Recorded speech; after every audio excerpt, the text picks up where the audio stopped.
Amém. Glória a Deus. A paz do Senhor Jesus, meus irmãos.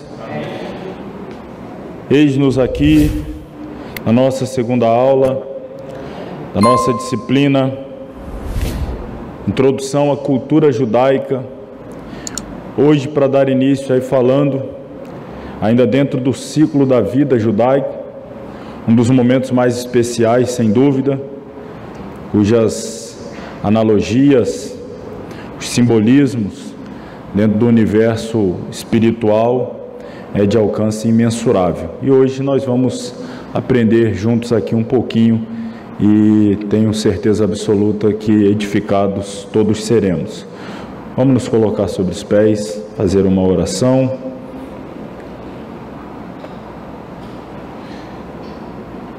Santo Deus e Pai, nós te louvamos nessa noite, por mais uma vez recebermos a graça, o privilégio de estar na Tua casa e poder ainda, ó Deus, aqui reunidos aprender mais a Tua palavra. Estamos a cada semana nos empenhando, nos esforçando, nos dedicando, no afã de crescermos no conhecimento da Tua palavra, para aplicá-las à nossa vida e também para nos ajudar a transmitir àqueles a quem o Senhor nos enviar. Abençoe a vida de cada um dos que já se fazem presente, os que estão a caminho, os nossos alunos à distância de várias partes deste país e do mundo, que também têm tirado um tempo para estar diante de uma tela, de um computador, de uma TV, de um celular, de um tablet, que seja, com a Bíblia na mão, com o seu livro também, para aprender a Tua palavra. O abençoe de uma forma especial. Nós rogamos a Ti, gratos por tudo, em nome de Jesus. Amém. Amém. Glória a Deus. Lembrando aí os irmãos, a nossa turma, graças ao bom Deus, segue crescendo aí no mundo virtual, né, se eu posso chamar assim. Os alunos à distância, cada semana aumenta mais. Hoje já mais 2 alunos, um do interior do estado, um da cidade Barra do São Francisco, outro, esqueci o nome da cidade, Minas Gerais, mais 2 de fora do país. A gente continua crescendo. Então, eu lembro-vos, porque se conhecerem alguém de perto, de longe, que seja um astronauta, se estiver pegando o sinal bem lá fora da Terra, ele quiser estudar, se chegar o sinal lá, pode também. Então, nos ajude aí divulgando, que graças a Deus nós temos conseguido, de alguma maneira, abençoar a vida daqueles que desejam aprender a palavra, e nós temos nos proposto a fazê-lo. Página 15 é onde daremos início à nossa aula de hoje, como dito, falando sobre o casamento judaico. É uma aula que é recheada de simbolismo espiritual, e é claro que não dará tempo, e isso tornaria a aula até de certa forma cansativa, se eu parasse todo momento para ficar fazendo as analogias espirituais. Eu vou precisar que vocês, já com conhecimento prévio que têm, especialmente da escatologia, especialmente do relacionamento entre Jesus e a igreja, tudo aquilo que ele já fez por ela e as promessas do que fará. Então, dentro do relacionamento entre Jesus e a igreja, que você sabe que tem uma íntima relação com toda a figura do casamento judaico, então já fique atento e também já fazendo as suas próprias conexões, porque nem todas será possível nós pararmos aqui para fazer. Então, é claro, eu vou fazer alguns apontamentos e quem estiver mais ligado vai além, vai conseguir ir mais, anotar, apontar aí algumas coisas. Então, nós vamos fazer o seguinte: eu vou estar lendo e vou parando aqui nos pontos, apresentando alguns slides, a gente volta ao material, eu leio um próximo passo, a gente mais uma vez recorre aí aos slides e assim vai até o final. Comecemos aí, portanto. O dia do casamento judaico. O dia do casamento judaico para os noivos é como um Yom Kippur. Por enquanto não vou falar sobre Yom Kippur está dentro das festas judaicas. Só antecipo que esta palavra, ou estas duas palavras, significam o dia da expiação. É um dia de humilhação, é um dia de busca de perdão, de redenção.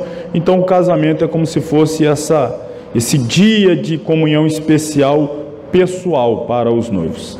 Ele é passado em jejum, oração, atos de bondade aí, tzedakah, e reflexão espiritual. Perceba já como começa. Imagine, o dia do casamento é passado em jejum, oração, atos de bondade e reflexão espiritual. Porque diferentemente, nós já vamos ver, já vou fazer aqui o primeiro parênteses, diferentemente do contexto do casamento para nós ocidentais, o casamento dentro da cultura judaica, quando levado ao pé da letra e seguindo todos os ditames da Torá, da lei, as mitzvot, ele é um ato extremamente espiritual, muito mais espiritual do que físico carnal. Então é um momento de extrema espiritualidade também para o casal. A gente vai ver vários detalhes que vão corroborar ainda mais esta afirmativa aqui inicial. Então este dia é passado em jejum, oração, atos de bondade e reflexão espiritual. A tradição nos diz que neste dia, observe aí, tradição, de vez em quando, eu já vou chamar a atenção também, a gente vai falar de tradição, aí você vai procurar um embasamento bíblico, não há, a gente está falando de cultura judaica, então tem muita coisa que faz parte da cultura, que não tem base na Bíblia, mas tem uma base dentro da sociedade judaica, e Jesus viveu dentro da sociedade judaica. Muitas das coisas que ali eles praticavam, ainda que não tivesse uma ordenança direta, objetiva bíblica, mas não contraria a Bíblia, e então faz parte da cultura. E aí, perceba, a tradição nos diz que neste dia Deus perdoa completamente ambos pelas transgressões cometidas em suas vidas, para que possam começar suas vidas de casado em um estado totalmente puro. Então vamos aqui já imaginar um casamento entre Jesus e a igreja. Por óbvio, não há o que se perdoar no noivo, mas quando a noiva chegar neste ponto de casar-se com o noivo, o dia do casamento, é o dia exatamente em que ela vai estar no seu estágio máximo de purificação, que é chamada glorificação, que é a última etapa da santificação. Então, dentro desse aspecto, você percebe, atingir o alvo máximo da purificação, da santificação. É quando a igreja for arrebatada e não tiver mais qualquer possibilidade de pecado, de falha, de erro, de mancha, de mácula.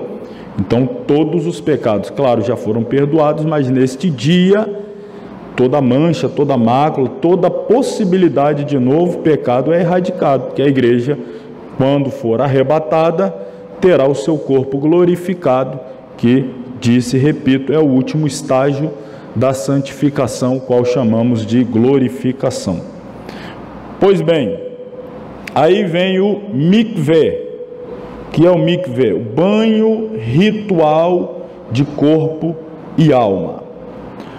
Antes das núpcias, a noiva deve imergir nas águas do mikveh para uma purificação espiritual. Este ato deve ser repetido todos os meses. Recomenda-se que nesta data o noivo também se purifique no mikveh, com este mesmo propósito. A união conjugal do casal é uma expressão física da unidade espiritual dos dois, afirmando esta unidade dentro do quadro de uma orientação divina das leis da Taharat Hamishpachá, a pureza familiar, a imersão, olha aí uma palavra conhecida nossa, a imersão no mikveh eleva um ato físico em um ato imbuído com a santidade divina. Isso atrai as bênçãos divinas de paz e harmonia e tudo de bom no meio do lar e da família. Por ser um assunto extremamente complexo, que requer um esclarecimento mais amplo e profundo, as leis de pureza familiar são minuciosamente estudadas pelo noivo e pela noiva com orientadores competentes. Deixa eu falar um pouquinho aqui então deixa eu botar do lado de cá, do mikvé. A gente tem aqui algumas imagens. Mikvé, o banho ritual de corpo e alma.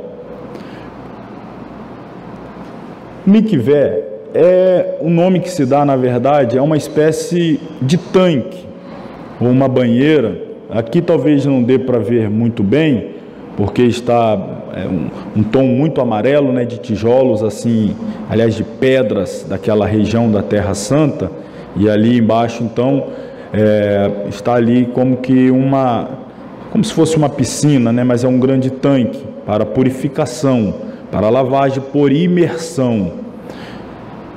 Deixa eu pegar outras imagens aqui, talvez essa aqui ajude melhor. É como se fosse uma piscina, está até ali com uma estrela de Davi, mas qual é o simbolismo? Uma mikvé é uma piscina especial. Agora, olha o detalhe, de água com um tamanho específico. Ok, sua água deve vir de uma fonte natural, chuva ou nascente. Pode ser até degelo da neve, né? Não deixa de ser chuva. Enfim, tem que ser uma água de origem natural. No começo do universo, a criação inteira emergiu, surgiu da água.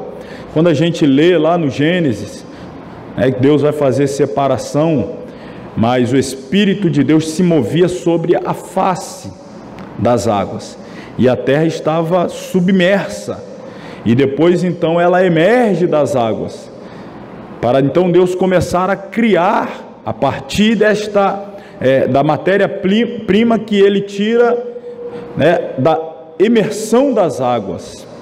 Olha que coisa extraordinária. Então passou pelo processo da imersão, tirou das águas e aí começa a criar. E é mais ou menos esta a ideia que tem-se quando do banho cerimonial. Depois que uma pessoa impura mergulha no mikvé, ela se levanta como uma nova criação. Isso para nós simboliza o quê? O batismo, não é? Ela é purificada e preparada para servir a Deus. Ela passa pelo ritual da purificação, ela emerge das águas.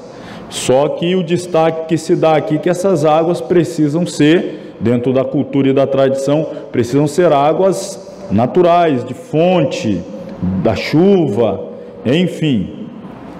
Segundo a tradição judaica, as reservas naturais de água do mundo, oceanos, rios, poços, lagos, ou seja, provenientes de fontes, são mikvaot, aí é o plural do mikvé, em sua forma mais primitiva. Por possuírem água de origem divina, têm o poder de purificar. Olha como eu comecei lá, segundo a tradição judaica. Então, esses reservatórios de água foram criados antes mesmo da terra haver tomado forma e são um meio aprimorado para a consagração. Essas águas, elas são anteriores à própria criação. E aí a nova criação saiu das águas. Então, para que algo possa ser novo, tem que passar pela purificação das águas. Isso já era uma tradição judaica, os banhos rituais, a lavagem até antes do batismo. Depois Jesus vai dar uma orientação mais específica à igreja, no que diz respeito ao batismo. Mas é um processo purificador. Deixa eu parar aqui, vamos para o próximo aí. Falamos então do mikvé, próxima página aí, 16. Vamos falar do dia do jejum, o jejum do casamento. Uma antiga tradição aconselha noiva e noiva a jejuarem no dia de seu casamento, desde o nascer do sol até depois da cerimônia embaixo da rupá, que é um palio nupcial, a gente vai mostrar daqui a pouco, comendo a sua primeira refeição juntos no fim da cerimônia nupcial. Então, eles estão em jejum, em uma consagração, que é uma espécie de dedicação de um pelo outro, e aí esse jejum é quebrado com uma refeição juntos, uma cerimônia de refeição juntos, depois de passarem por esse jejum, que é uma dedicação de um para com o outro. E aí então eles vão comer esta refeição na cerimônia. Em certos dias festivos, como Shabat, que é o sábado, Rosh Chodesh, que seria a festa da lua nova, nos primeiros dias do mês, e também o Hanukkah, a festa das luzes, não é permitido jejuar, por ser dias de festa, e dentro do calendário das festas judaicas, preconiza que estes dias aqui devem ter refeições. Então, se alguém resolve se casar em um desses dias, é muito raro que haja casamento no sábado, mas se for o caso de se casar, ele não poderia fazer esse jejum, porque é um dia de festa que faz parte da cerimônia festiva o alimento. Também no primeiro dia de cada mês, que é a lua nova, Rosh Chodesh, e o Hanukkah, que é a festa das luzes. Bom, além do jejum, os noivos leem salmos e oram pelo perdão de Deus, como um Yom Kippur. A gente falou no começo, é como se fosse um Yom Kippur pessoal. Então eles entram para a cerimônia com todo esse sentimento de devoção, de espiritualidade, de pedido de perdão por pecados, cerimônias de purificação, confissão, jejum, para entrar nessa nova vida juntos, para poder começar uma nova etapa da vida em unidade. Então há toda essa dedicação, essa consciência, leituras de textos dos salmos, cânticos, oração, etc. Falando agora então das vestes, começando aí com as do noivo, o quitel. Antes da roupa, que a gente vai falar daqui a pouquinho, o noivo veste o quitel branco. O que é isso? É uma veste tradicionalmente usada em Yom Kippur, é uma veste mesmo que remete à humilhação, que remete à súplica por perdão. Ele usa então esta veste sob seu terno. É esse o traje durante toda a cerimônia da roupa. O quitel lembra uma mortalha. Olha aqui, aqui está muito branco, né? Não dá direito para ver, talvez aqui pelo fundo melhor, mas aqui está as costas. É uma veste semelhante à que o sumo sacerdote usa no dia da expiação. Embora todos nós saibamos que o sumo sacerdote tem toda a sua indumentária muito bela, toda aquela vestimenta, partes de ouro, muito colorido e tal, mas no dia da expiação, Yom Kippur, ele entra no Santo dos Santos usando uma veste muito simples, apenas uma veste branca muito simples. É como se fosse aí o pano de saco. É uma veste que denota humilhação, e esta é a veste no dia do casamento. O noivo deve usá-la. Por quê? Mesmo neste seu dia mais feliz, o homem deve lembrar que é mortal. Este pensamento afastará a pessoa do pecado, pois terá sempre Deus em mente. Recordar o dia da morte é também um lembrete para o casal que o casamento deve perdurar até o último dia de suas vidas. Então, está sempre fazendo alusão a comprometimento de estarem unidos até a morte. Talit. No Monte Sinai, no grande casamento entre Deus e o povo de Israel, os judeus tiveram a visão de Deus envolto em um talit, que é o chale de orações. Todo judeu, nos dias de oração, ele sempre vai usar um talit, que é este manto ali. Também fica um pouquinho ruim de ver, vamos ver se esse próximo, com ele vestido ali, cobrindo ali a cabeça e envolto nele, é uma veste própria para orações, um chale de orações. Por este motivo, é um antigo costume judaico que a noiva dê ao noivo um talit, novo como presente antes do casamento, que geralmente ele vai usá-lo na cerimônia do casamento. Um talit, que é esse chale de orações, ele vai se casar. A maioria das vezes que você presenciar, ver imagem, foto, vídeo, que seja de casamento judaico, o noivo vai estar usando este talit presenteado pela noiva. E por sua vez o noivo presenteia a noiva com um par de castiçais. Olha que interessante. Aqui várias imagens do noivo com o seu talit, e ele sempre cobre também a noiva com ele. Ele chega vestido e coberto, mas em um dado momento da cerimônia, este talit também envolve a noiva. Aqui dá para ver pouco, mas eles estão envoltos neste talit. Então, ele envolve a sua noiva debaixo desse manto de orações, esta cobertura espiritual, que a noiva dedica ao noivo e o noivo depois a coloca debaixo, o noivo a coloca debaixo deste talit. Aqui mais umas imagens, de frente aqui eles usando, e aqui de costas também cobertos com o talit. O vestido da noiva. A tradição nos conta que Deus, Ele próprio, enfeitou Eva, a primeira mulher, para o seu casamento com Adão. Por esta razão, a noiva se prepara e se enfeita para o seu casamento. Costuma-se usar vestido de cor clara, que indica, obviamente, pureza, já que todos os pecados dos noivos são perdoados no dia de seu casamento. Por quê? Não é que seja assim automático, é porque todo dia ele é levado com pensamentos dedicados a Deus, em oração, em súplica, em jejum. É um Yom Kippur pessoal. Então, claro, eles creem, e com um embasamento escriturístico, eles creem que os seus pecados são perdoados, porque eles estão se consagrando, se purificando, passa pelo mikvé, passa pelo período de jejum, de oração, estão fazendo tudo em conformidade com a lei de Deus. Por isso eles acreditam sim que estão começando a nova vida completamente purificados, perdoados. E aí a veste ou vestido da noiva vai apontar para esta pureza, cor branca. Vamos entrar agora em algumas partes que são mais interessantes, pelo menos assim eu penso. O véu da noiva, depois a gente vai falar um pouquinho mais dele também, sobre o véu. Quero falar do noivado, o contrato do noivado. Vocês estão vendo ali uma imagem, não sei se consegue identificar bem, mas é um prato de porcelana quebrado. Que isso tem a ver com o noivado?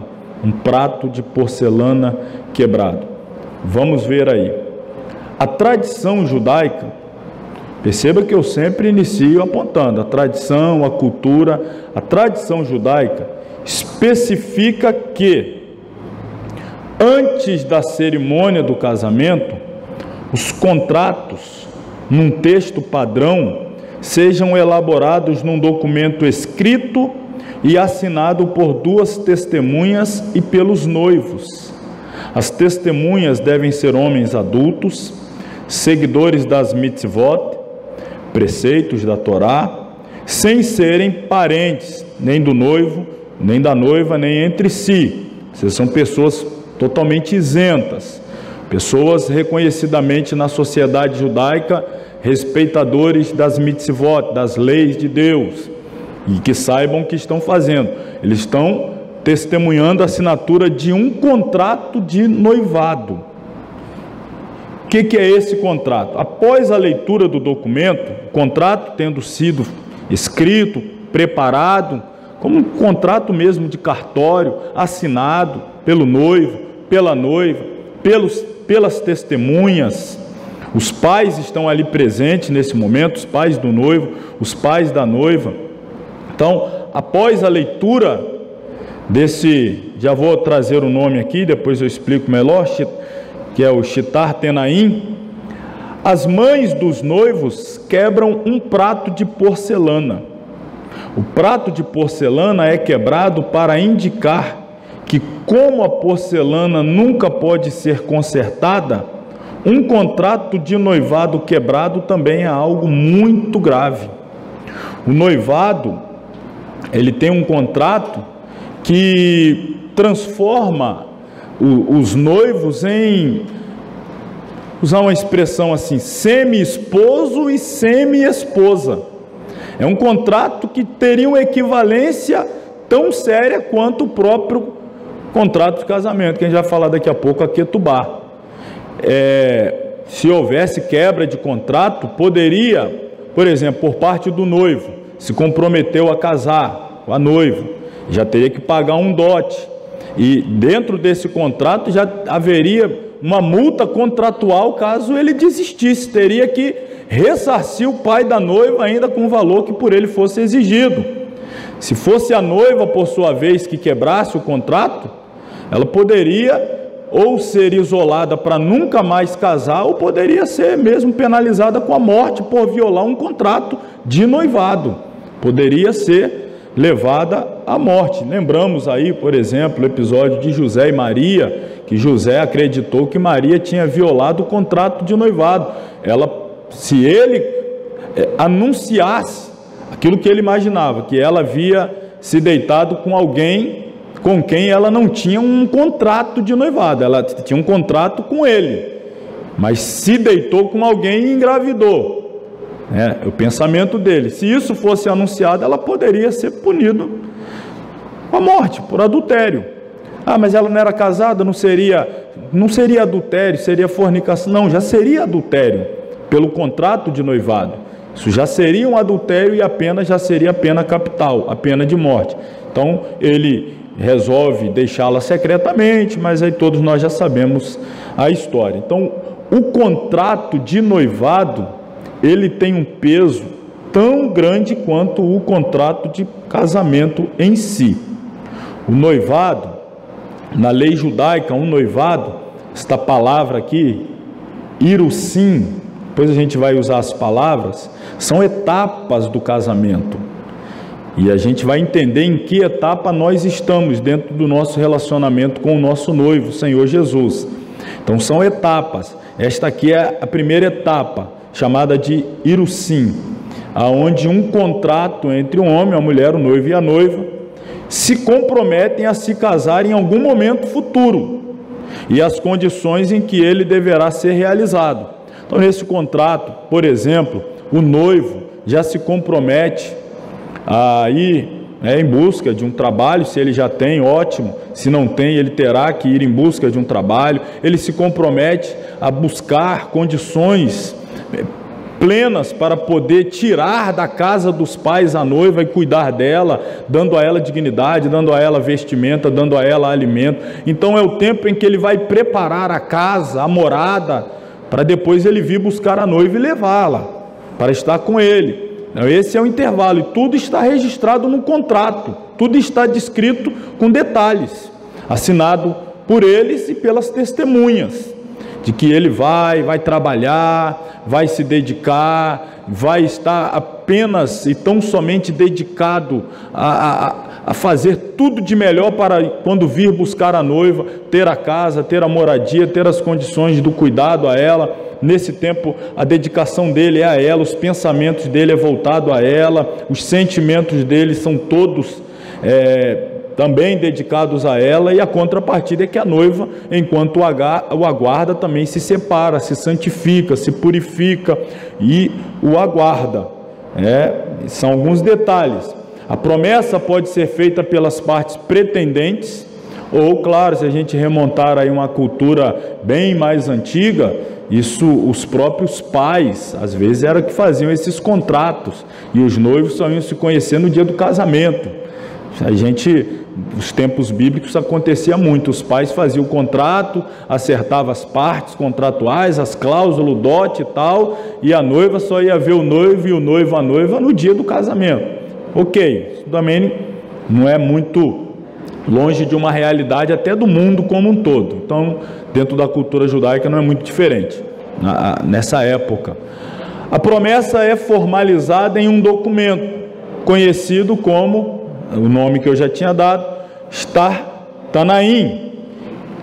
O que é o Shtar Tanaim? É um documento das condições. Está documentado ali as condições que o noivo se compromete com a noiva e o que ele exige da noiva para com ele.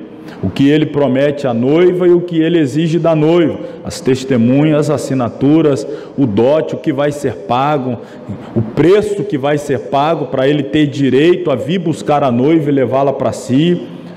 Quanto que ele está disposto a pagar, né? Não se escandalize o termo por ela, porque era assim mesmo, o dote era quase que a compra.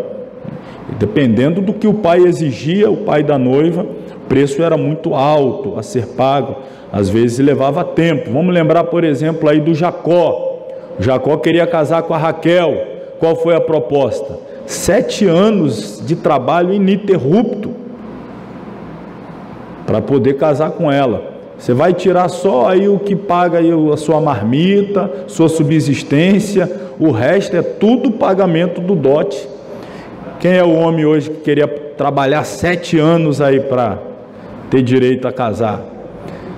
Você só vai tirar só o dinheiro da gasolina aí da sua motinha, ou talvez não, vai ter que ir de bicicleta para poder inteirar no dote, só a marmitinha mesmo, a água, a roupa ali. Não é roupa de marca não, para você subsistir durante esses 7 anos. O resto fica tudo retido pelo pai da noiva. É ele que fica com o seu cartão para ir lá receber. Aí ele só te dá aquela quantidade para você viver mais aquele mês, garantir a sua subsistência, e assim por 7 anos. Um exemplo bíblico.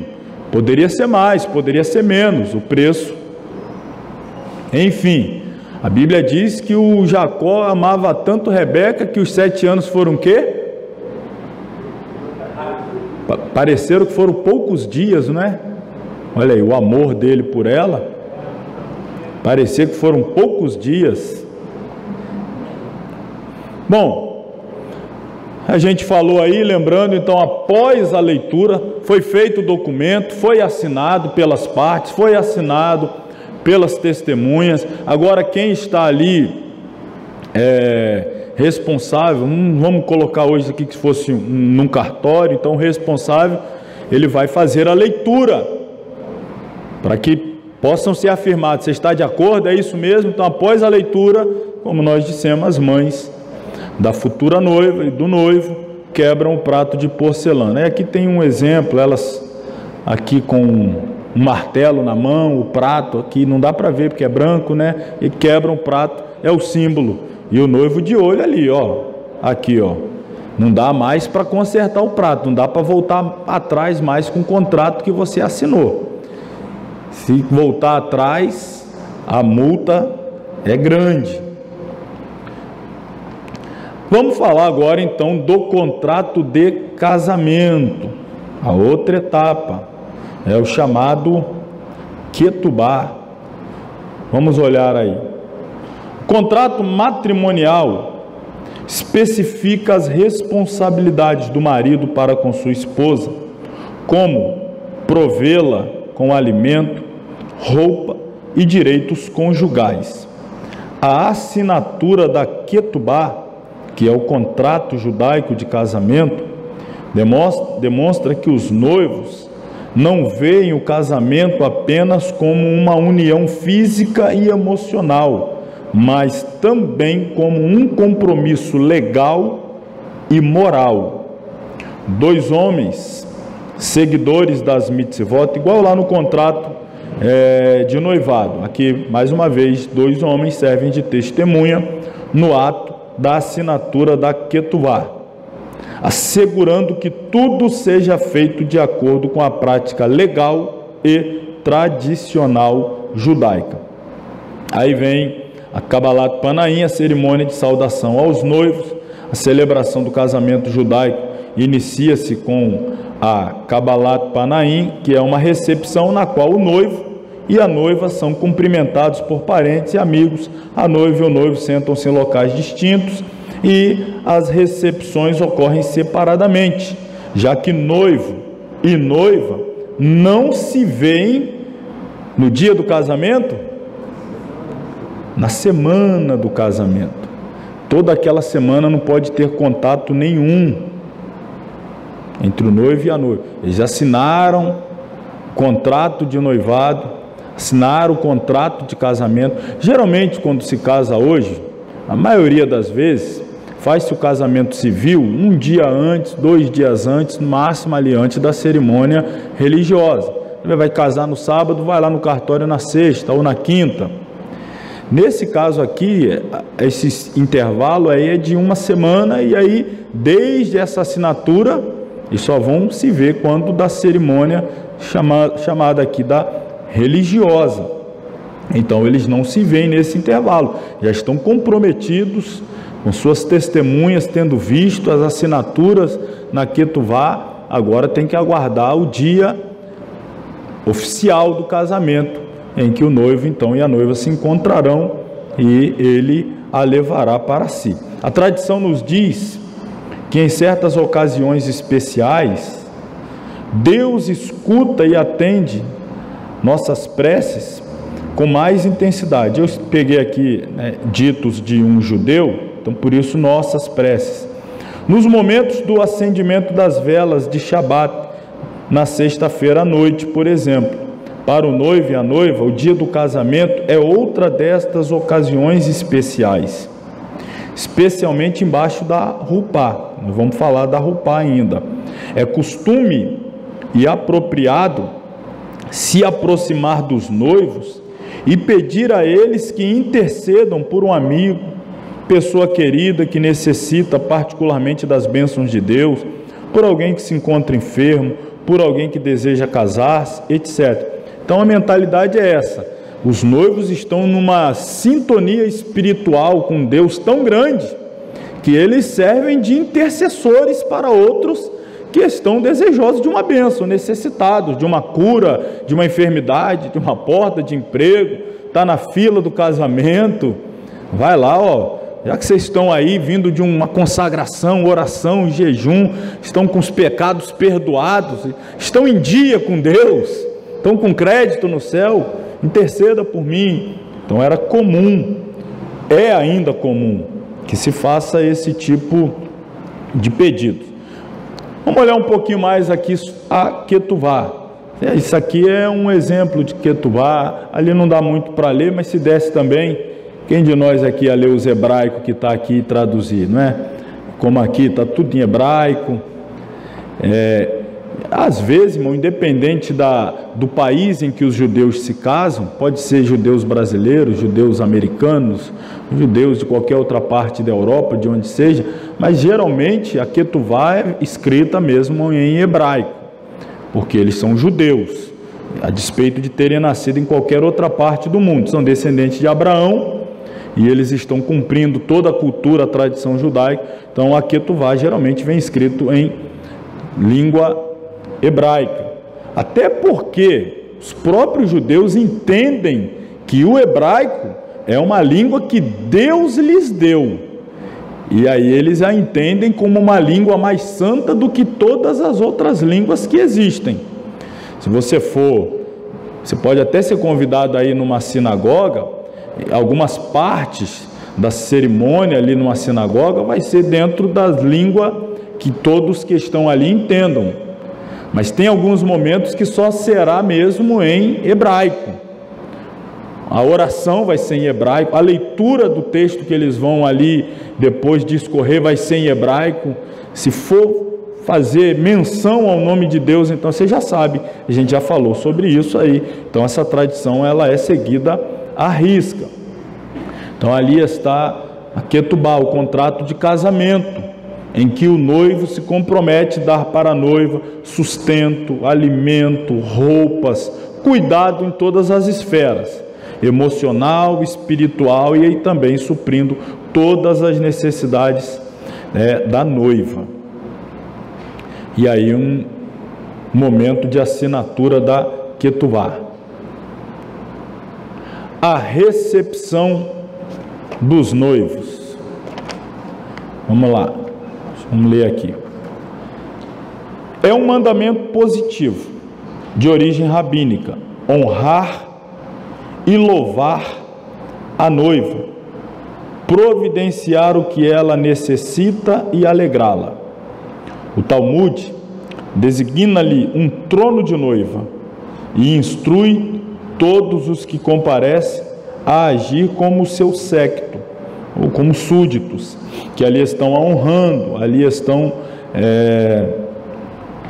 a louvando. A noiva neste dia é chamada de rainha e o noivo de rei. Durante a recepção nupcial, cercada por sua família, a noiva senta-se sobre o seu trono e é cumprimentada pelas convidadas, enquanto parentes e amigas dançam em sua honra. Muitas vezes acontece até esse momento aqui de eles pegarem as cadeiras e os levantarem. Deixa eu até pegar aqui, já falar da recepção do noivo e a gente comenta os dois. Em certas comunidades, o noivo recita um mamar, que é um discurso da Torá, uma parte específica, um quirracídico, uma parte específica da Torá, sobre o significado espiritual do casamento. Com isto, ele demonstra que, mesmo no momento mais feliz de sua vida, não se esquece de Deus e da Torá. Ele quer que seu casamento esteja baseado nos fundamentos da Torá. Em alguns círculos, as pessoas costumam, e aqui olha que interessante, enquanto ele está ali recitando um discurso da Torá, aí é costume interromper o noivo, enquanto ele está discursando, então propositalmente o interrompe com canções no meio de seu discurso.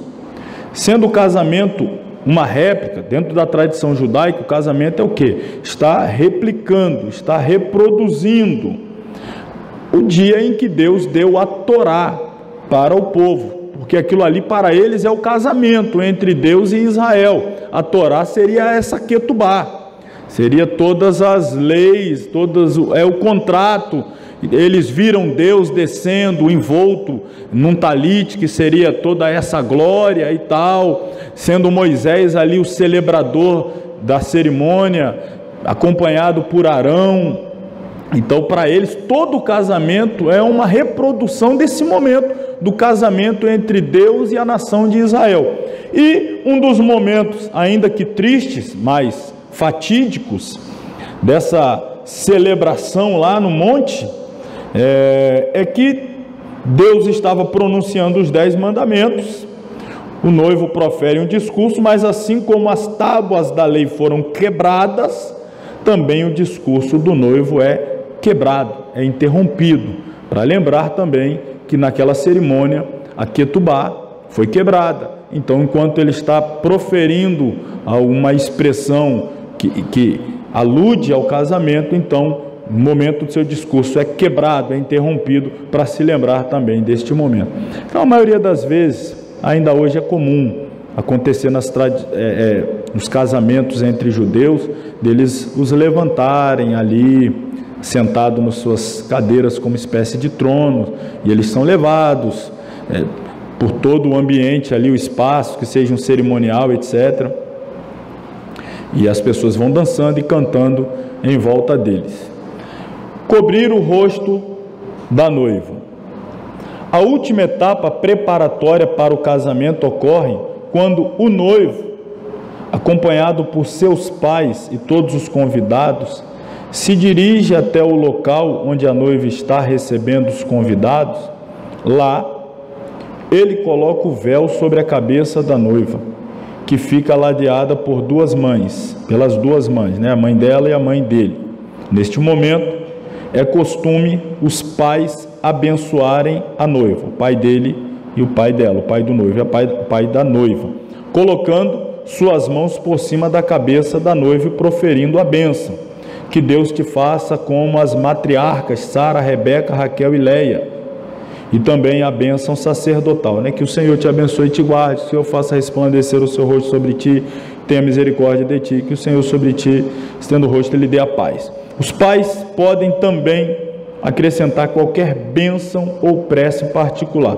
Os judeus dizem que aprenderam a proceder assim de Deus, que abençoou Adão e Eva antes de seu casamento. O costume de se cobrir o rosto da noiva Olha que interessante essa parte também.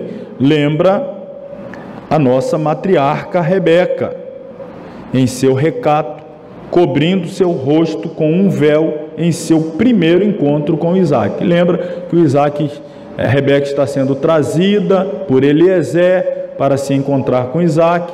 Quando ao longe ela o vê, pergunta a Eliezer quem era aquele. Quando é dito se tratar do seu noivo, então ela imediatamente cobre o seu rosto, uma espécie de véu. Cobrir os cabelos, o véu também cobre os cabelos, a imagem aqui dá para ver.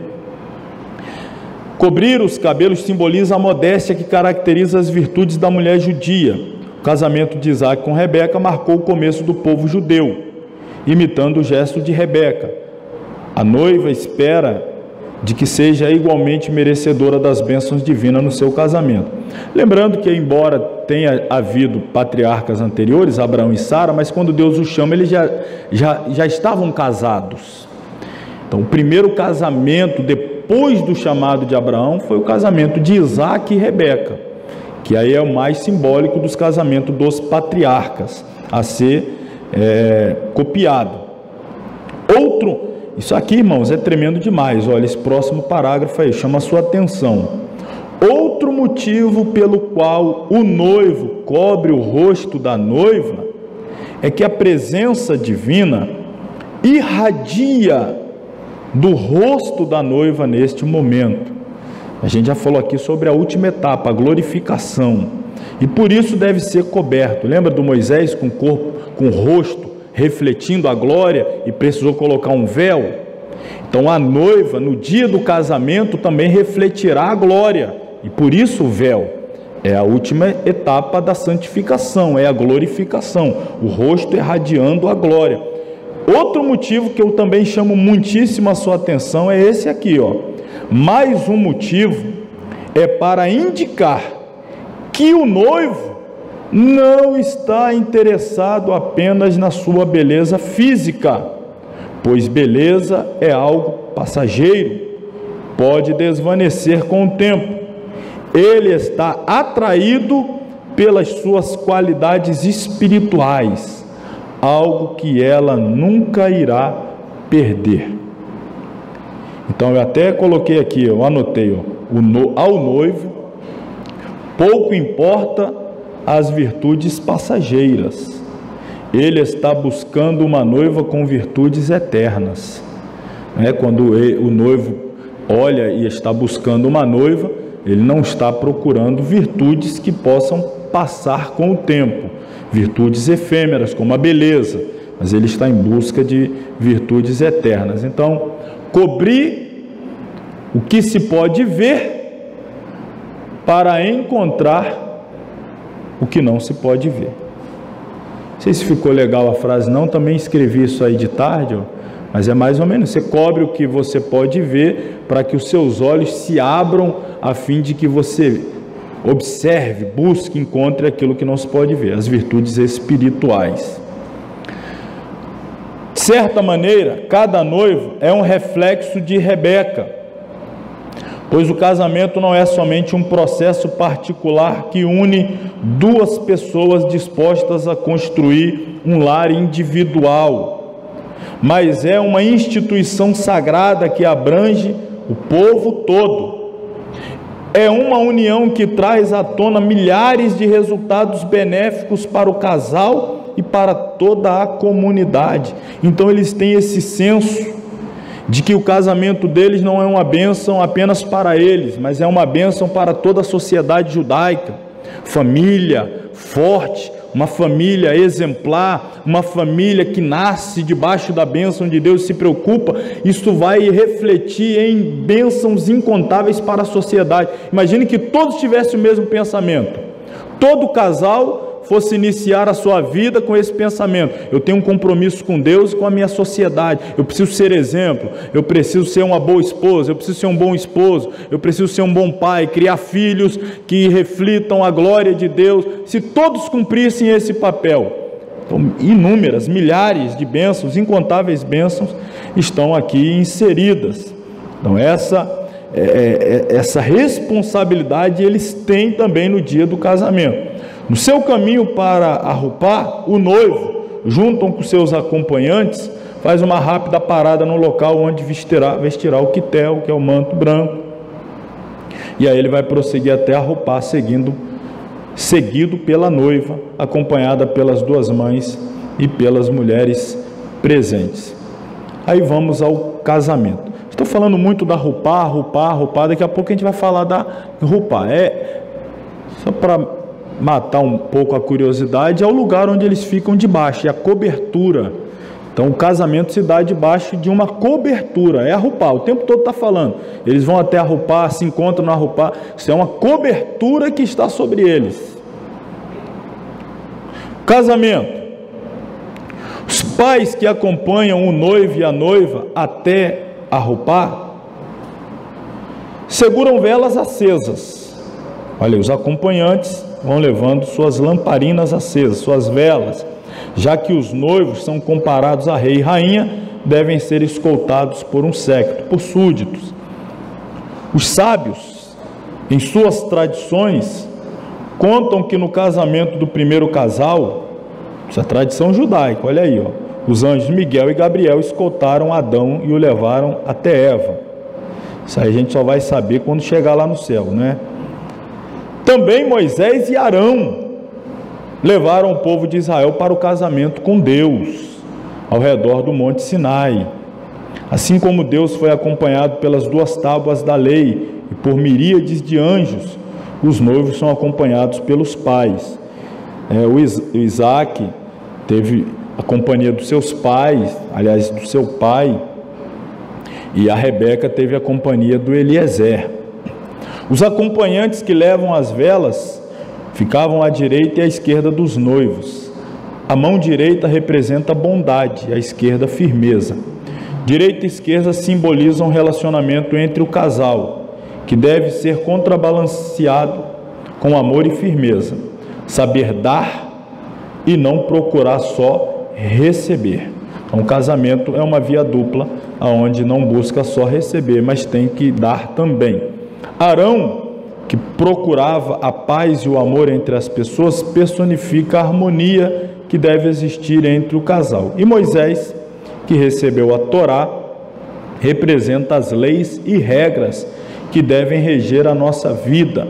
Leis e regulamentos devem ser obedecidos no espírito de união e cessão, ou seja, um cedendo quando necessário, entrando o casal sempre em acordo. Vamos falar aí das velas. O motivo do uso das velas é que, quando acesas, parece como uma tocha de luz, lembrando os relâmpagos faiscando no Monte Sinai, que acompanharam o povo de Israel, e o fulgor que acompanhou Deus na outorga da Torá, sempre fazendo alusão ao acontecimento do Sinai. Raios, relâmpagos, trovões, que marcaram o momento do encontro no Sinai entre Deus e Israel. Então as velas num casamento faz alusão a esses clarões, essa iluminação, fogo, relâmpago, raio. Então, para fazer essa comparação. Então, geralmente, casamento judaico, as velas sempre vão estar lá, para fazer alusão. O cortejo, o noivo chega primeiro a Arrupá, que é algo que a gente faz também. O noivo chega primeiro, lembrando a outorga da Torá. Deus chegou primeiro, apareceu na montanha e precisou esperar o povo de Israel.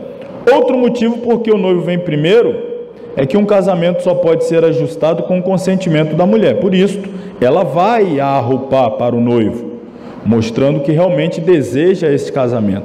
Então o noivo começa a ir em direção ao lugar do encontro e espera a noiva vir até ele.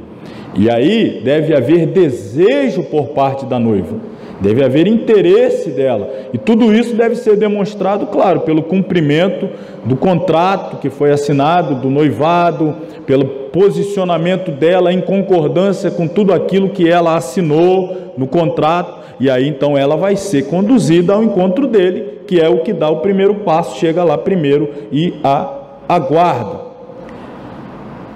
Outro detalhe aqui interessante, é costume que os noivos não levem nada nos bolsos.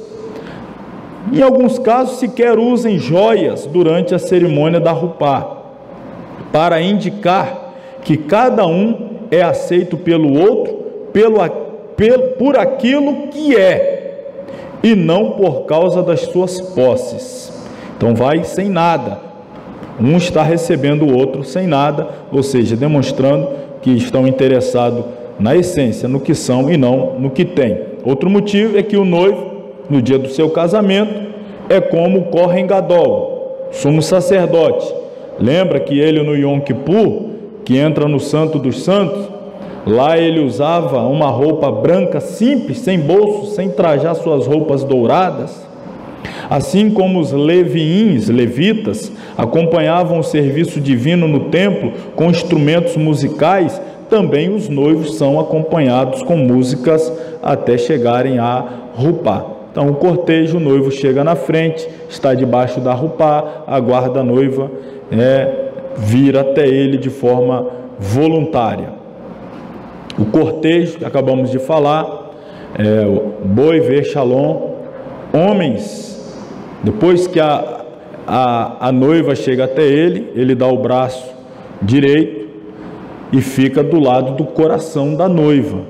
Os homens dão o braço direito e assim ele vai ficar ao lado do coração da noiva, mostrando que é ali o lugar dele, no coração da sua noiva. Finalmente falaremos aí da rupá, ou carrupá, mas sempre fala rupá. Esse C cai na frente só para dar aquela rupá. Rupá. Deixa eu parar aqui, vamos ler primeiro. A cerimônia do casamento deve ser realizada preferivelmente sob céu aberto, lembrando a bênção de Deus para que a semente de Abraão fosse tão numerosa como as estrelas. A cerimônia ocorre sob a rupá, que é a cobertura ou proteção que representa a casa que o novo casal irá estabelecer unido. Da mesma forma como a tenda de Abraão era aberta nos 4 lados para acolher hóspedes de todas as direções, a rupá aberta simboliza o desejo de sempre se ter um lar aberto e acolhedor. A rupá, envolvendo os noivos, representa a bênção infinita de Deus em resposta à busca de ambos, uma bênção que ajudará a frutificar seus desejos de construir um lar sobre a fundação da Torá. A rupá por cima da cabeça dos noivos simboliza que estas duas almas estavam inicialmente interligadas e unidas, e que seu encontro e casamento constitui realmente uma reunificação. Quando vieram,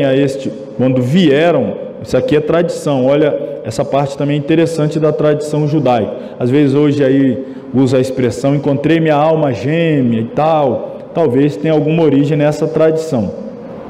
Quando vieram a este mundo material, receberam corpos físicos dentro dos quais a alma original se separou.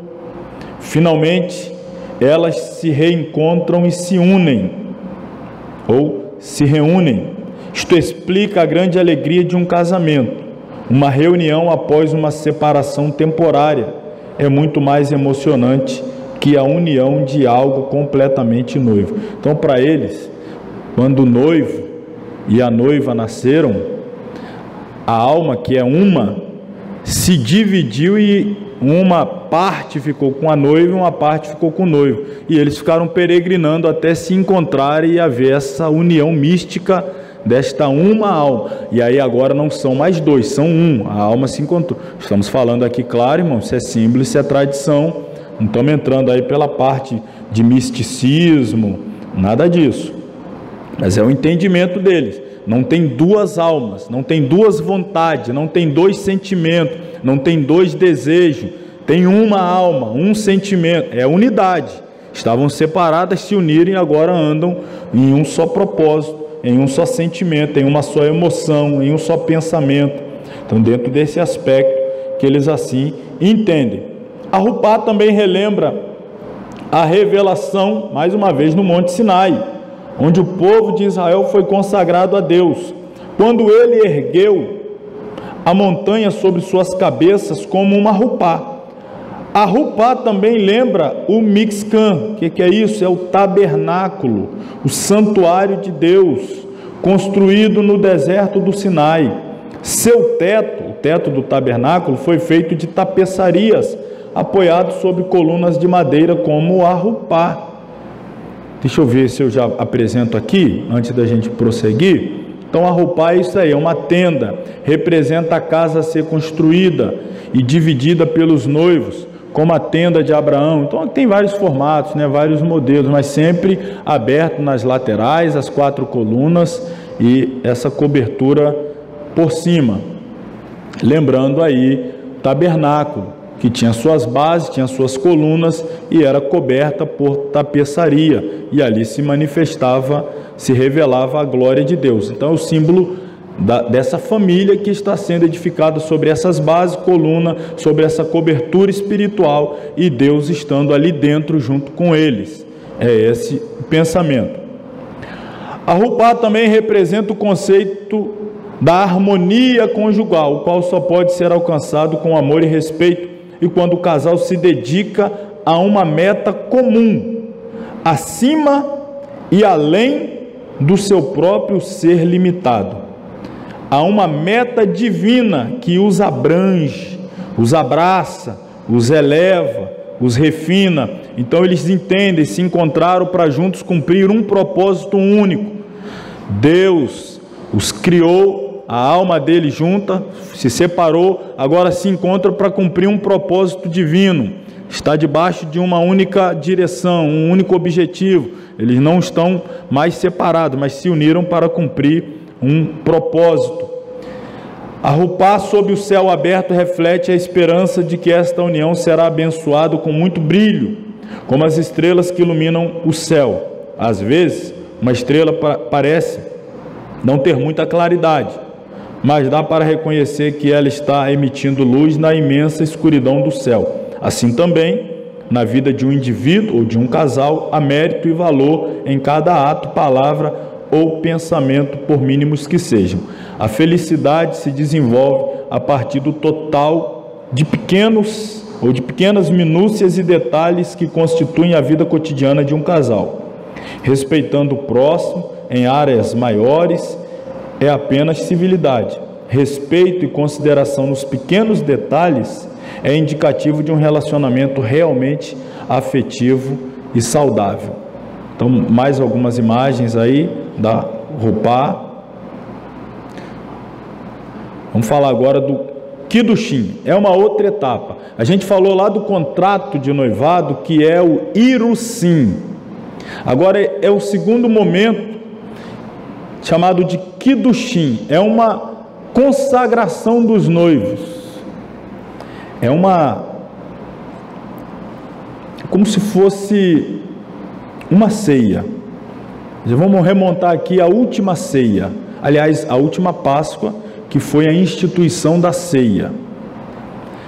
Já que o casamento é uma mitzvah, que é uma ordem, uma lei, um preceito divino, uma bênção recitada antes de sua execução em agradecimento pela santificação de Deus à união. O casamento judaico torna-se kadosh, ou seja, através de todo o significado que permeia a cerimônia, em todos os detalhes, através de Kiddushin, consagração, os alicerces que deverão formar o novo lar e o relacionamento do casal. Então, a consagração de um para com o outro.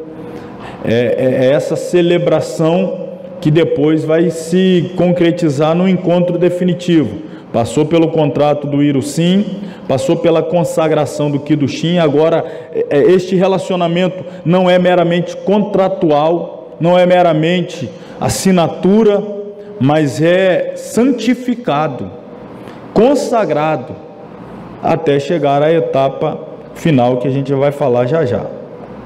As alianças, anel colocado, e aí diferentemente é no dedo indicador, que é símbolo de amor, sem fim, que é o símbolo do ciclo da vida. Um outro detalhe é que, por exemplo, não há uma obrigatoriedade de ser o dedo indicador da mão direita ou o dedo indicador da mão esquerda. Vai depender se a noiva ela é destra, vai ser no dedo da mão direita. Se ela é canhota, é no dedo da mão esquerda. Então, a aliança vai estar sempre no dedo da mão, que reflete ali essa qualidade dela de ser ou destra ou canhota. A entrega da aliança pelo noivo e sua aceitação pela noiva constitui o ato central da santificação do casamento. É um vínculo eterno que fica estabelecido. A partir do momento em que a aliança é colocada no dedo da noiva, o casal, de acordo com a lei judaica, é considerado casado. A aliança simboliza o elo numa corrente, ou seja, um ciclo sem fim, representando aí o ciclo da vida. O ato de dar o anel também simboliza a transferência de poder e autoridade. Assim, o marido simbolicamente transfere à sua nova esposa, a sua agora esposa, a autoridade sobre seu lar e tudo que se encontra nele. O anel também simboliza a proteção que o marido dá à sua esposa. Assim como o anel envolve o dedo, também sua aura de proteção envolve a esposa. A aliança simboliza a confiança e lealdade que envolve o casal pelo resto de sua vida. O costume é que a aliança seja redonda, de ouro sólido, simples e perfeitamente lisa, sem pedras preciosas, desenho ou gravação, nem mesmo por dentro. Aí, entre parênteses, após o casamento pode-se gravar o que quiser nela, o nome, a data, enfim, para que represente um simples círculo inquebrável e ilimitado entre o casal. A aliança deve ser colocada no dedo indicador da mão mais forte da noiva, canhota ou direita, sem interferência de luvas, mas diretamente em seu dedo. Antes de colocar a aliança, o noivo recita a seguinte frase: com este anel, tu és consagrada a mim conforme a lei de Moshe e Israel. E as testemunhas falam, está casada. Ao aceitar o anel, a noiva consente ao Kiddushin, consagração, significando a singularidade do casamento judaico, estabelecendo uma relação em um lar onde Deus, Ele mesmo, habita. A Ketubá, logo em seguida, é lida em voz alta para todos os presentes, e são recitadas Shevá Brakot, que são isso, 7 bênçãos aos noivos, está aqui, 7 bênçãos, e bênçãos sacerdotais, são proferidas no momento final ali da cerimônia. O casamento será fortalecido a cada dia através do entendimento entre ambos dos limites do outro, companheirismo, amizade, carinho, amor, respeito e cumprimento das leis de pureza familiar. Estes são os verdadeiros valores que consagram um casamento judaico. Olha aí quanta coisa para a gente colocar nos próximos cultos de família aí, hein? Está ali o irmão Jardel, outros aí, tem muita coisa para a gente aplicar aqui nas nossas famílias. Então, para encerrar e a gente ir para um intervalo, o casamento judaico, em resumo aqui, fechando, é uma cerimônia religiosa que une 2 judeus em matrimônio. Embora a tradição do casamento varia, algumas características são comuns em um casamento judaico, que inclui aí a Ketubá, o contrato de casamento assinado por 2 testemunhas, um sacerdote do casamento, um anel de propriedade do noivo, que é apresentado à noiva sobre o dossel, o véu e a quebra de uma taça de vidro.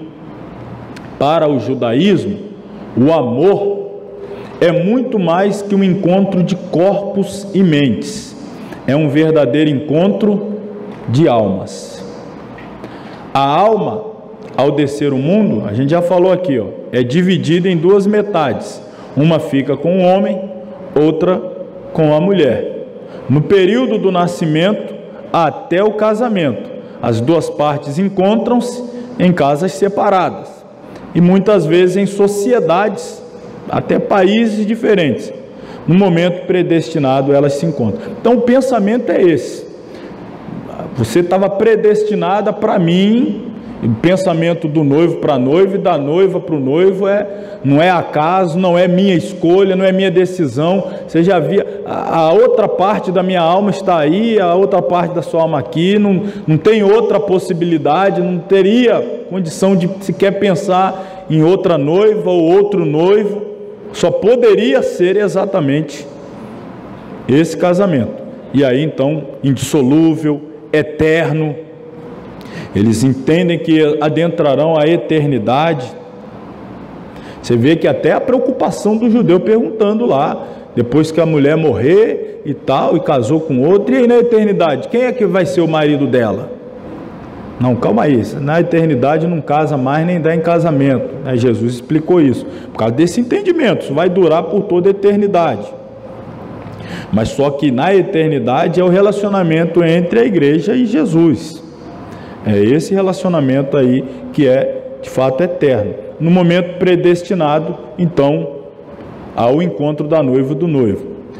As fases aqui, Shidurim, a fase da escolha, Kiddushin, santificação, dedicação, também chamado de Erusim, e finalmente o casamento.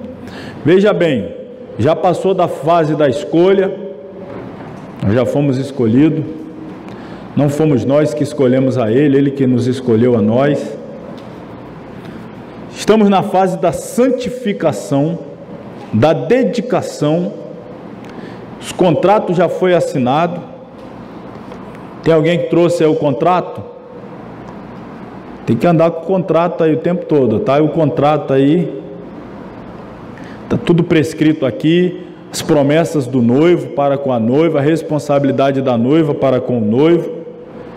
E estamos vivendo este intervalo de purificação, aquela semana do mikvé, da purificação, da limpeza cerimonial, da alma, do corpo, a mente, o pensamento, o coração, a dedicação, a consagração, a expectativa, o desejo, a ansiedade.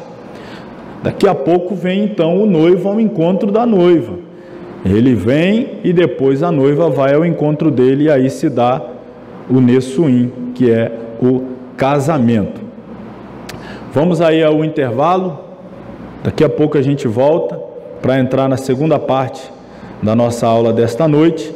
Fechamos aí o ciclo da vida judaico, que para nós aqui nós julgamos interessante falar. Depois do intervalo nós vamos falar aí sobre as festas judaicas. Vamos aí ao intervalo. Amém, irmãos, estamos então retornando para a segunda parte a nossa aula, iniciando agora o capítulo 2, a partir de agora, falando das festas judaicas. Não é festa junina não, hein, irmão? Festas judaicas. Vamos lá, página 24. Muitos estudiosos acreditam que as 7 festas de Israel têm um significado profético, pois além de apontar para Cristo como Cordeiro Pascal, elas também falam da parousia, que é a segunda vinda do Senhor Jesus.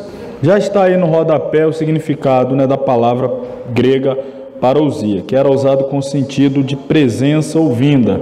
Seu uso técnico indicava a presença ou chegada de um rei ou governante. No Novo Testamento, ela é usada para designar a presença, ou seja, a vinda de Cristo novamente à terra, primeiramente para os fiéis e depois para os infiéis, ou seja, primeiro para a igreja e depois com a igreja. Então, muitos estudiosos, embora não esteja no nível dos tais, mas também acredito que as festas judaicas, elas têm, sim, significado profético. Nós precisamos entendê-las, compreender tudo aquilo que gira em torno da festa em si, todas as mitzvot, todas as implicações, toda a parte litúrgica, e nós vamos perceber a conexão espiritual, profética, que as festas têm dentro desse universo do relacionamento do Senhor com a sua igreja. Então, as festas bíblicas foram ordenadas, ou melhor, ordenanças do Senhor, e por 4 vezes encontramos a declaração de que elas seriam um estatuto perpétuo para Israel. Levítico, capítulo 23. Cristo cumpriu as 4 comemoradas na primavera. Das 7, 4 já se cumpriram. em Cristo, no tempo exato designado para a sua celebração segundo o calendário judaico. Isso quer dizer que, uma vez que o ciclo de festas da primavera foi cumprido por Cristo em sua primeira vinda, também o ciclo de festas do outono será cumprida no futuro com os eventos relacionados à segunda vinda de Jesus. Então, de antemão, já vos anuncio, nós vamos estudar as festas dentro dessa perspectiva profética. Para nós é o que interessa, entendê-las não apenas do ponto de vista cultural, mas do ponto de vista das implicações espirituais relacionadas à igreja e ao Senhor Jesus. A gente sabe que o Antigo Testamento é recheado de figuras, símbolos, tipos que apontavam para Jesus e se cumpriram nele. As festas judaicas, principalmente, como veremos, elas têm essa conotação. E eu dividi em dois grupos. Primeiro grupo, festas da primavera, que são 4, e depois o segundo grupo, festas do outono, que são 3. De antemão já antecipo, terminando a aula de hoje, teremos mais 2 aulas de introdução à cultura judaica. A próxima aula, quarta-feira que vem, hoje é 10, né? Portanto 17, vamos estudar as 4 festas da primavera e depois, no dia 24, encerraremos estudando as 3 festas do outono. Aí eu coloquei o calendário judaico e já a gente explica ele melhor. Geralmente a gente vê lá na Bíblia falando dos dias do calendário judaico, alguns nomes aí não são tão desconhecidos nossos. Nissan aparece algumas vezes, Kislev ou Kisleu aparece, mas aí estão, calendário judaico, os meses são esses. O primeiro mês é o mês de Nissan, só que para nós equivale ao meio do mês de março até o meio do mês de abril. Então, quando eles começam o ano novo dele, e aqui, um outro detalhe, existem 2 calendários, o civil e o religioso. Aqui é o religioso, começa com Nissan, entre março e abril, que é a Páscoa, que é o calendário religioso. O calendário civil começa lá na festa das trombetas, mas não vamos seguir esse aqui, o calendário religioso. Mês de Nissan, entre março e abril, mês de Liar, entre abril e maio, mês de Sivan, maio e junho, mês de Tamuz, junho e julho, mês de Av, julho, agosto, mês de Elu, entre agosto e setembro, Tishrei, entre setembro e outubro, Reshvan, entre outubro e novembro, Kisleu, novembro, dezembro, aí vem o Tevet, dezembro, janeiro, Shevat, janeiro, fevereiro, Adar, fevereiro, março. E depois tem o tal do Adar 2. Que mistério é esse, né? Bom, calendário judaico, diferentemente do nosso calendário, não é um calendário solar. O calendário solar, que é o que nós seguimos, né? O que diz o calendário solar? Que a Terra, ela volta em torno de si mesma e para isso leva 24 horas, um dia. E à medida que ela vai fazendo esse movimento de rotação, que é girar em torno de si, ela vai girando também em torno do Sol. E essa volta completa que ela dá em torno do Sol são 365 dias e 6 horas, né? Uma coisa assim. Tanto que de tanto em tanto tempo tem que acrescentar um dia a mais, porque vai fazendo essa volta 6 horas, depois passa mais 6, aí tem que ter o tal do ano bissexto, que é quando fevereiro vai ter 29 dias. A gente segue o calendário solar. Eles seguem o calendário lunar. Então, para eles, o mês começa lá com essas fases da Lua. Terminou as fases da Lua, começa o outro mês. Então, você vai ver aqui, tem mês de 30, 29, 30, 29, 30, 29.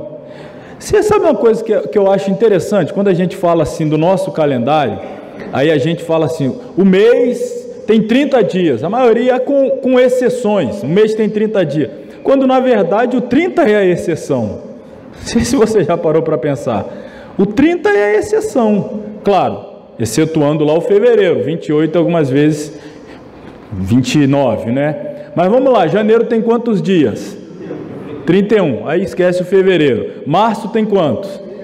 31. Aí vai contando aí, o abril é o primeiro com 30. Aí depois maio tem quantos? Já tem 3 com 31. Aí depois você vai lá para o junho, o segundo com 30. Julho tem quantos? 4 já com 31. Aí depois vem o julho.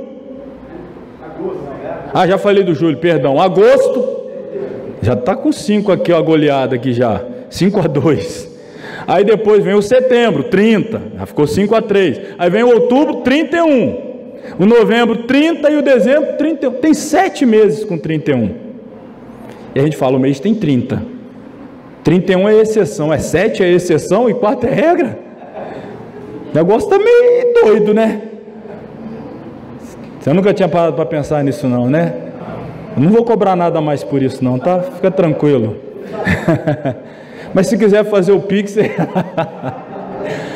Bom, então olha só, a maioria nossa é 31. Agora você está vendo aqui, ó, 30, 29, 30, 29, 30, 29, 30, 29.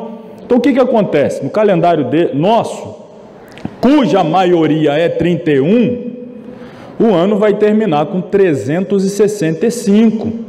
O deles com 30, 29, 30, 29, termina entre 353 a 355. Vamos colocar aí 354. Então, se o nosso é 365, já são 11 dias a menos a cada ano. Então, a cada 3 anos, eles vão ter que ter o quê? Um novo mês, para poder alcançar essa diferença. Então, por 3 anos, ele tem um ano com 12 meses. E aí, depois vai ter um ano com 13 meses. Para poder recuperar essa diferença em relação ao nosso. Então, aí está explicado essa diferença. Por que aparece o Adar 2, que é o 13? A cada 3 anos, então, para recuperar essa diferença entre calendário solar e calendário lunar. Volte aí na página 24, vamos falar agora então das festas. Deixa aí na página 24 e dá uma olhada aqui nos slides, por favor. Então no primeiro mês, porque não está dando para ver a diferença, mas aquelas 3 primeiras, e olha o detalhe do candelabro, castiçal. O castiçal tem 7 hastes, não é? Uma central, 3 de um lado, 3 de outro. Então, a primeira haste do castiçal, primeiro mês, a primeira festa, o calendário judaico, o calendário religioso começa com a festa da Páscoa. E eles seguem à risca a Páscoa. Não sei se você sabe, por que todo ano aqui o carnaval brasileiro tem ano que é em fevereiro, tem ano que é em março, terceira semana de fevereiro, outra na última semana, vai na primeira de março, depende da Páscoa judaica. Aí você vai fazer dentro da metodologia lá gregoriana dos católicos, aí vão fazer aquela tal da quaresma e tal, para período da carne até chegar a Páscoa. Então a Páscoa vai variar por conta de seguir o calendário lunar, e vai ficar variando em relação ao nosso. É por isso que a nossa assim, forma de dizer, o carnaval, o feriado, né, varia porque depende da Páscoa. E aí o calendário judaico religioso começa com a festa da Páscoa. É a primeira festa. Aí depois vem a segunda, que é a dos pães asmos. Na sequência vem a festa das primícias. Aí vem a central, que é Pentecostes. As 3 primeiras Páscoa, pães asmos e primícia, essas 3 primeiras se comemora as 3 no primeiro mês, que é esse aqui do calendário aí, ó, o Nissan, entre março e abril. Páscoa, pães asmos e primícia. Você já percebeu que a Páscoa para nós também sempre fica ali, às vezes em março, a maioria das vezes em abril, que é o calendário judaico. A nossa Páscoa aqui segue o calendário deles, dependendo de quando vai ser a Páscoa lá, e aqui a gente vai ter março ou abril, e aí volta a dizer, o carnaval varia por conta disso, mas o interesse é a Páscoa. Ok, E aí dentro desse mesmo mês, eles comemoram os pães asmos e as primícias. E aí após a Páscoa, 50 dias após a Páscoa, comemora-se então o Pentecostes. Logo Pentecostes vai cair aí dentro do segundo mês, entre abril e maio, mês de Liar. Depois nós temos 3 festas no 7º mês, que são as festas das trombetas, expiação e tabernáculo. Então as 3 primeiras não dá para perceber muito, mas está com fundo ali amarelo. Pentecoste eu coloquei um fundo mais verdeado e depois um fundo ali mais um rosa clarinho assim. As 3 que são as festas do outono. Vamos ver aqui, ó. Em Levítico 23, o Senhor estabeleceu 7 festas para Israel. 3 eram realizadas no primeiro mês, Nissan. 3 aconteciam no 7º mês, Tisri, e 1 acontecia no meio, Sivan. Está aqui. Páscoa, primeiro mês, no 14º do mês. Pães asmos, primeiro mês, do 15º ao 21º do mês. Primícias, o primeiro dia após o sábado dos pães asmos. Aí vem a festa das primícias. Pentecostes, na verdade, Shavuot, a festa da colheita, 50 dias após a festa dos primeiros frutos, as primícias. Então, 50 dias após primícias. Aí vem lá o 7º mês. No primeiro dia, que como eu disse, é o Ano Novo Civil, festa das trombetas, que marca o Ano Novo Civil. É Ano Novo dentro do calendário civil. Depois vem o 7º mês ainda, o 10º dia é o Yom Kippur, o dia da expiação. E por último, no 15º até o 21º, uma semana de festa, a festa dos tabernáculos, também no 7º mês. Olha, não dá para ver bem, né, o castiçal. De repente vocês conseguem ver um pouquinho aí. Ó, 14º do primeiro mês, Páscoa. Do 15º ao 21º, pães asmos. Depois, primícias. Aí o central aqui, até aqui já se cumpriu, Pentecostes. Aí depois está faltando essa outra parte. Está tão clarinha que já quase não dá mesmo para ver, está bem mais fraquinho, porque ainda não cumpriu. Eu coloquei uma cor mais escura aí nos que já cumpriram. E aí, as festas da primavera, do lado de cá, já cumpriu. As festas do outono, do lado de lá, ainda não cumpriu. E nós estamos entre a primavera e o outono. Primavera, depois vem o verão. A gente está no verão. Primavera, verão, outono. As festas de primavera cumpriram. A gente está no verão. Jesus falou quando chega essa época, o verão é o período que nós estamos, para depois chegarem as festas do outono.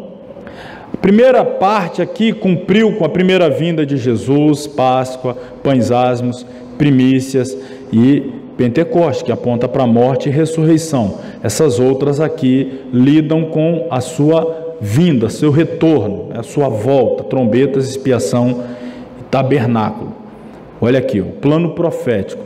Deus estabeleceu exatamente 7 festas para serem comemoradas anualmente por Israel. 3 no primeiro mês, Páscoa, pães asmos, primícia. 3 no 7º mês, trombeta, dia da expiação e tabernáculo. E 1 no meio, Pentecoste. Já coloquei aqui, ó, Páscoa. O que ela representa? A morte de Jesus. Pães asmos representa a pureza de Cristo. Primícias, Jesus o primeiro a ressuscitar dos mortos. Pentecostes, a era da igreja, a grande colheita das almas, a festa da colheita, a igreja indo por todo mundo colhendo as almas.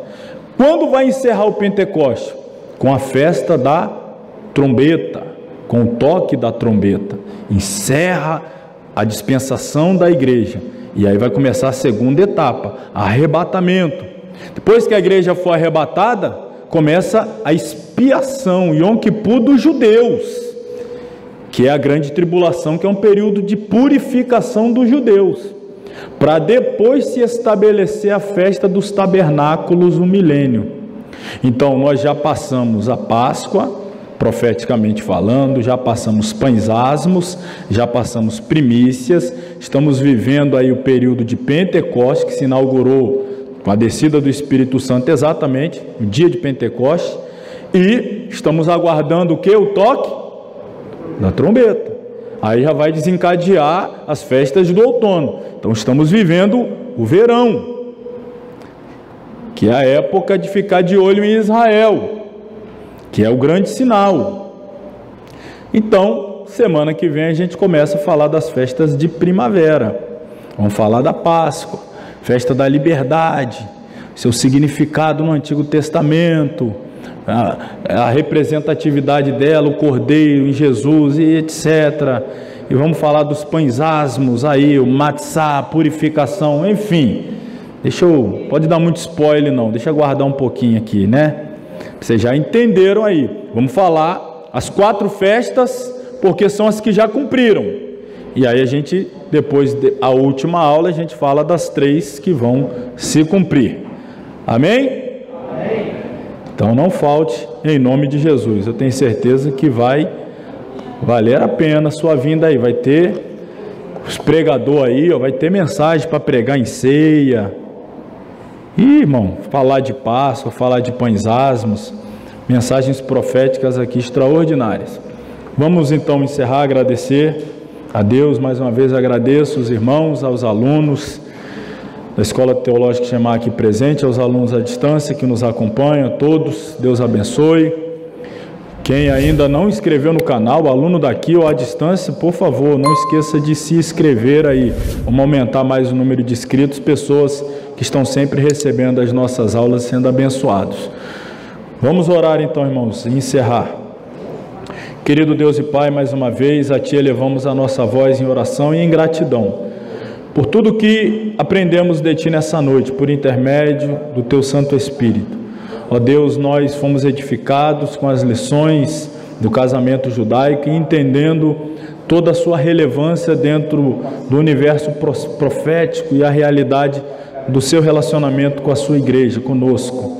Ó Deus, já começamos a vislumbrar o que ainda haveremos de nos aprofundar, as festas que são sinais extraordinários deixados de tudo aquilo que foi preconizado acerca de Cristo, o que já se cumpriu, o que está em pleno cumprimento e o que muito em breve se cumprirá.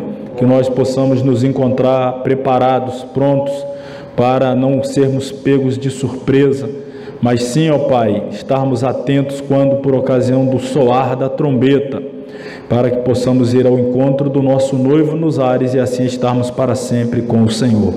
Continue abençoando-nos, levando-nos em paz, livrando-nos de todo mal. Rogamos a Tua bênção, ó Deus, em nome de Jesus.